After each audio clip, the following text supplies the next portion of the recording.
Tak nak. Apa saya tak nak pula? Bukan saya nak kahwin dengan awak. Sebab awak student lah saya bagi. Lepas tu buat lelok kau orang. Air kosong je. Air yang RM1 pun cukup lah.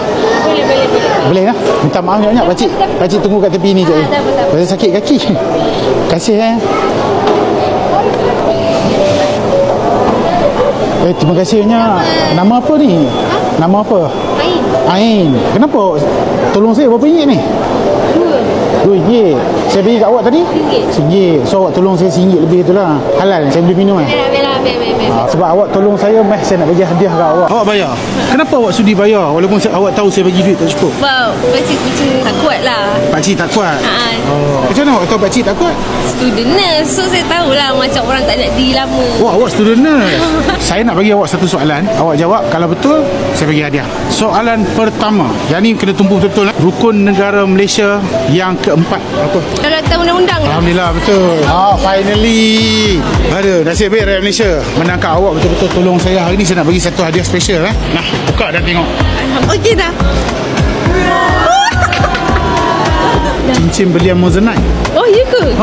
Awak ingat main-main Awak ingat beli 20 sen ni? Harga RM1,000 tu. Tak nak. Apa saya tak nak pula? Bukan saya nak kahwin dengan awak. Awak nak bagi hadiah je. Tak cukup dengan tu lagi. Nak saya belanja. Tapi yang ni personal saya belanja.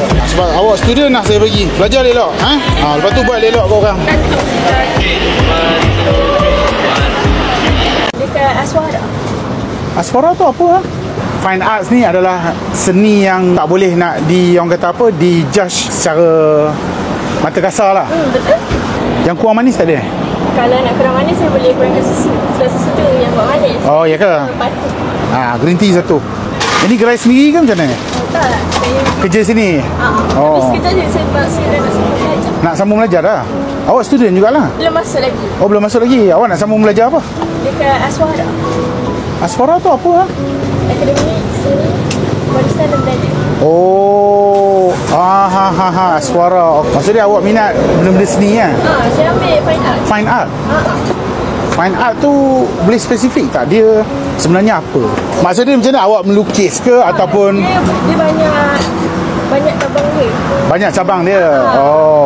Maksud dia macam contoh fine arts ni adalah seni yang tak boleh nak orang kata apa, di-judge secara mata kasar lah. Betul.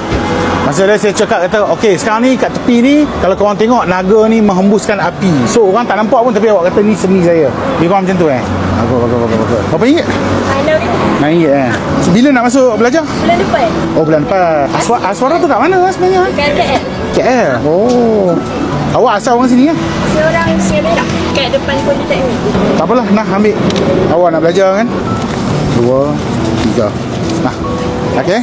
Belajar elok Alright, jaga diri elok.